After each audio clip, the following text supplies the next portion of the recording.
been 5 years since pro-democracy protests erupted on the streets of Hong Kong. But the fallout from speaking out against Beijing continues. One of the high-profile arrests in the wake of the protests was 76-year-old billionaire media mogul Jimmy Lai, who's currently on trial on a national security charge. They knock on your door in the early mornings, and then around 15 to 20 police officers, national security police officers, so they don't wear badges, went into our home and took my father in cuffs. Jimmy Lai rose to prominence in the 1990s after founding the Apple Daily newspaper. The tabloid became hugely popular, but its pro-democracy stance irritated China and its supporters.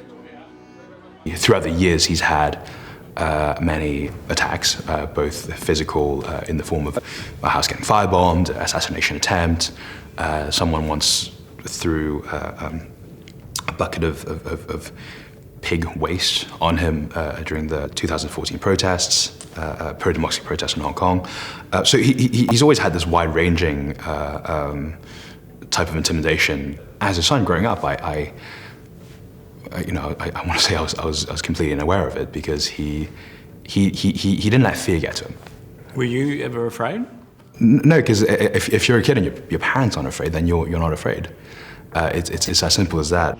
In 2020, China imposed a new national security law on Hong Kong to crack down on so-called acts of subversion. Soon after, Apple Daily was raided and Jimmy Lai charged with colluding with foreign forces. In the office of Apple Daily, there were 200 police officers there who had just raided the newsroom. And then they paraded him around like he was some criminal and then took him to the police station. Jimmy Lai's son Sebastien, who now lives in Taiwan, is in Australia to campaign for his release. Essentially, the goal is to, in targeting Apple Daily, is to tell all other journalists or anyone who wants to say the truth and criticize government that this is what's going to happen to you. The authorities denied any attack on press freedoms. Don't try to accuse the Hong Kong authorities for using the national security law as a tool to suppress the media or to stifle the freedom of expression. It's obviously a very tough sight to see, to have the men that you respect and love in cuffs. Obviously, with his work, pro-democracy work for the last 30 years, I always knew that was a possibility. So I always had that at the back of my mind. But yeah, it's scarring. It's completely bogus charges. When the authorities arrested him, was it explained to him what colluding with foreign forces actually meant? So with the national security law, it's incredibly opaque. I mean, a good way to think about it, it's using the legal system as a hammer. Separate to the current trial, Jimmy Lai is currently serving 4 other sentences, 3 related to allegations of organising pro-democracy protests. His legal team says Jimmy Lai's prosecution is designed to shut down free speech. Instead of just using one lawsuit to try to silence a journalist, instead what's happening is the authorities are now using multiple different laws, so the journalist has to face a battle on multiple fronts. And that's exactly what happened to Jimmy Lai. Since the 2019 protests, authorities have cracked down on the broader democracy movement, including a large group of people accused of organising unofficial elections.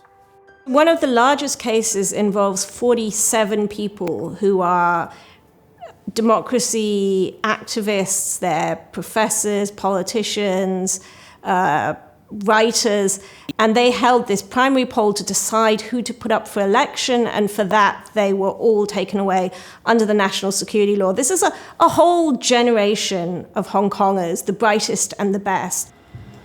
Long-time Hong Kong observer Louisa Lim says advocates in Australia have also been targeted.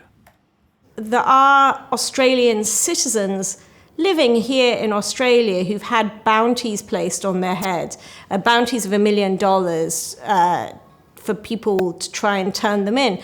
So this is extraordinary. This is really intimidation transnationally outside of China and Hong Kong. Jimmy Lai is a British citizen, with the UK Foreign Secretary David Cameron calling for his release. As Mr Lai's trial for alleged collusion continues, he's pleaded not guilty. With the current charges, he could face life in prison if he is found guilty. Are you prepared for that? No, of course not. I mean, no, that's devastating. I don't think anybody in the world is prepared for their father to die in prison, especially over something where he has done no wrong.